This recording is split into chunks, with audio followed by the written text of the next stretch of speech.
우리에게도 그런 바보들의 의자에 앉는 사람들이 많이 생겨나기를 기도합니다. 사랑하는 여러분, 여러분은 화석이 무엇이라고 생각하십니까? 화석이 여러분 어떻게 해서 생겨나게 되었죠? 노아의 홍수 때문입니다. 근데 화석은요, 화석이 무엇인지 여러분이 알아야 되는데, 화석은 하나님의, 이게 이게 뭔 일이죠? 아무 일 없는 거죠? 네. 지금 굉장히 중요한 시간인데,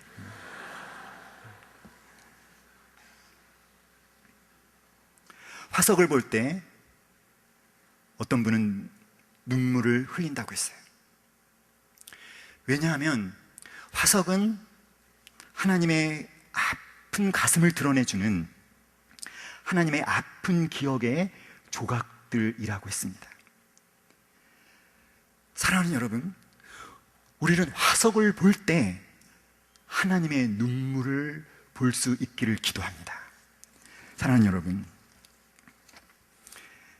어떤 분이 하나밖에 없는 딸을 사고로 잃어버리고 이사를 왔어요.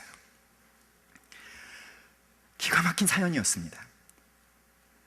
하나밖에 없는 딸을 사고로 잃어버리고 그 잊지 못할 딸의 흔적이 있던 그곳을 떠나왔습니다. 아이가 등장하는 사진은 전부 다 불태우고 아이의 자취가 스민 모든 것을 다 버렸습니다.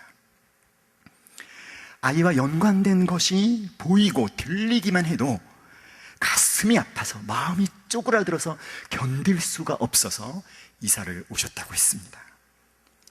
사랑하는 여러분, 하나님께서 노아 시대 사람들이 너무나 죄를 많이 지어서 죄악으로 가득 찬 그들을 하나님이 홍수로 심판할 것을 작정하시면서, 그런데 그 홍수로 심판당하는 그들을 보시면서 그들을 향해 심판을 작정하실 때 그 하나님의 마음이 어떠했을지 여러분 생각해 보신 적이 있으신지요?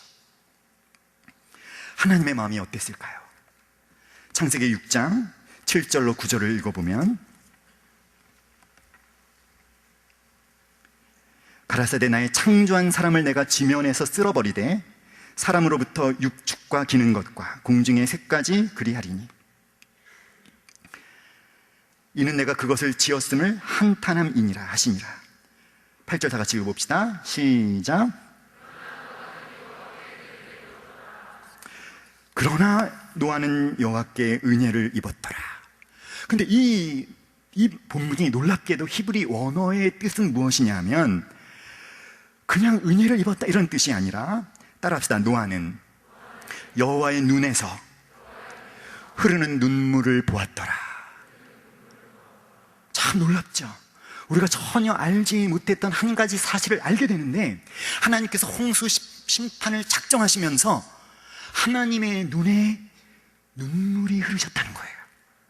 그것을 누가 보았습니까? 노아가 보았다는 것입니다. 저는 이 의미를 깨달았을 때 충격을 받았어요. 하나님 앞에 회개할 수밖에 없었어요. 왠지 아세요? 왜냐하면 저는 그렇게 생각하지 않았어요. 하나님께서 그 시대의 사람들이 너무나 끔찍할 정도로 악하기 때문에 아주 마음을 냉정하게 잡으시고 홍수로 그냥 싹 쓸어버리시기로 그렇게 작정하신 것으로만 알고 있었어요. 그런데 그런 것이 아니었어요. 도무지 이해가 가지 않아요. 그 죄로 가득 찬 삶을 일삼는 그들을 심판하실 것을 계획하시면서 하나님이 왜 눈물을 흘리실 필요가 있을까? 그런데 하나님은 홍수 심판을 결정하시면서 하나님의 눈에는 눈물이 흘렀다는 것입니다. 사랑하는 여러분, 10손가락 깨물어서 안 아픈 손가락이 없습니다. 나에게 10명의 자식이 있다고 해서 한 사람을 그냥 다른 사람에게 줄 수 있는 것이 아니에요.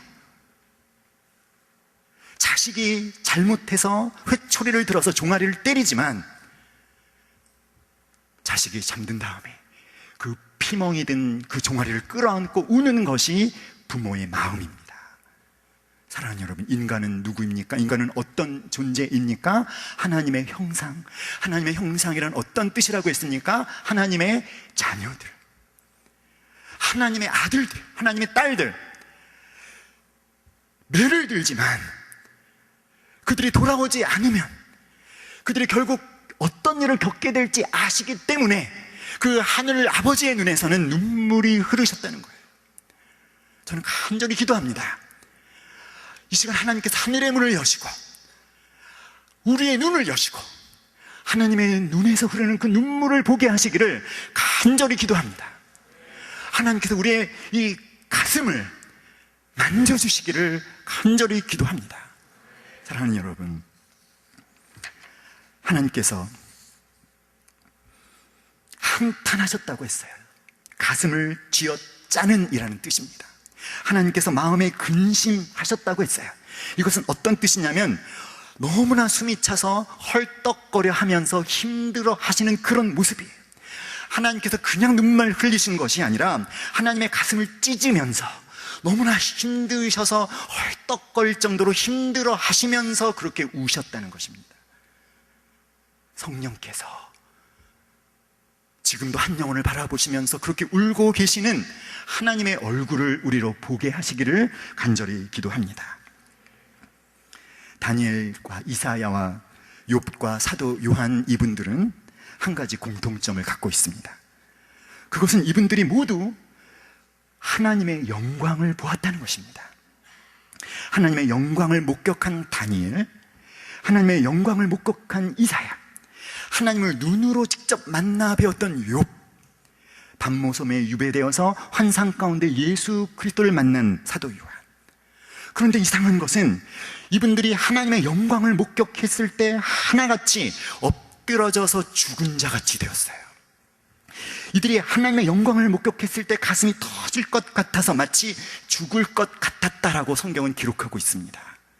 왜일까요? 왜 하나님의 영광을 본 사람들은 한결같이 눈을 뜰 수조차 없으며 죽는 것 같이 되는 걸까요? 사랑하는 여러분, 그들이 본 하나님의 영광이 무엇일까요? 사랑하는 여러분, 예수님의 영광이 무엇인지 아시는지요? 그분의 영광은 그분의 죽으심입니다. 예수님의 영광은 우리가 그토록 주님 보기 원합니다. 당신의 영광을 우리에게 보여주시옵소서라고 그렇게 부르짖은 그분의 영광은 바로 예수님의 십자가입니다. 지금 내 마음이 민망하니 무슨 말을 하리요? 아버지여, 나를 구원하여 이때를 면하게 하여 주옵소서. 그러나 내가 이를 위하여 이때 왔나이다. 아버지의 이름을 영광스럽게 하옵소서 하시니 이에 하늘에서 소리가 나서 가로되 내가 이미 영광스럽게 하였고 또다시 영광스럽게 하리라 하신대. 요한복음 12장 27절 28절 말씀이에요. 예수님의 영광은 무엇입니까? 예수님의 죽으심, 그분의 십자가.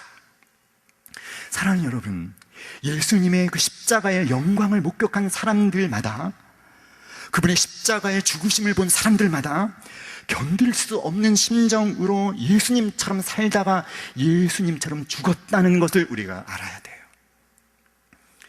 또 다른 한 생명을 살리기 위해서 하늘에 썩는 미랄이 되신 그 주님의 그 죽으심을 목격한 자들마다 자신들도 하늘의 미랄이 되어서 다른 사람들의 생명을 살려내는 그런 죽음을 죽었다는 것을 우리가 알아야 합니다.